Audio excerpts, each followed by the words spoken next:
அருட்பெரும் ஜோதி அருட்பெரும் ஜோதி தனி பெரும் கருணை அருட்பெரும் ஜோதி. எல்லா செயல் கூடும் என் ஆணை அம்பலத்தே, எல்லாம் வல்லான் தாளே ஏத்து. வாழ்க வையகம் வாழ்க வையகம் வாழ்க வளமுடன். குரு வாழ்க குருவே துணை.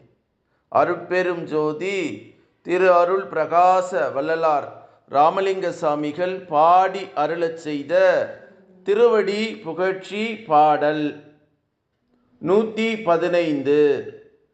என் தவமெனும் பதம் என் மெய்தவ பயனாய் இயந்த செஞ்சல பதம் என்று வள்ளல் பெருமான் பாடுகிற ஒரு அற்புதமான திருவடி புகழ்ச்சி பாடலினுடைய உரை விளக்கம். அன்பு வளர இவ்வுலகிடையே அன்பு வாழ்வு வாழ்வதுதான் முறையாக இருக்கின்றது. அப்படிப்பட்ட சுத்த அன்பு வாழ்வு சுட சுட நோர்வதற்கு மெய்தவமாகும். அன்பில்லாத வரட்டு கடும் தவம் அருட்பதம் பெற உதவாது. ஆகையால் அன்பும் தயவும் நிரம்பிய வாழ்வால் தான் இந்த திருவடியாம் பதம் கண்டு கொள்ளப்படுகின்றது.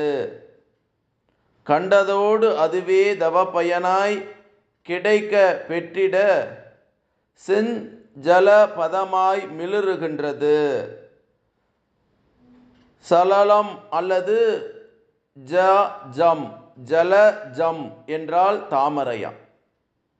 அதலால் செந்தாமரை செஞ்சலம் எனப்படுகின்றது.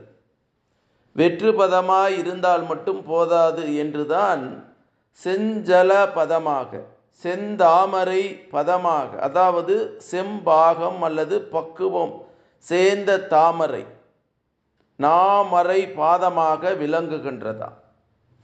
மெய் தவ பயன் பெற்று உய்ய வேண்டுமானால் கானகம் சென்று போனகம் உணவை விடுத்து தாமரை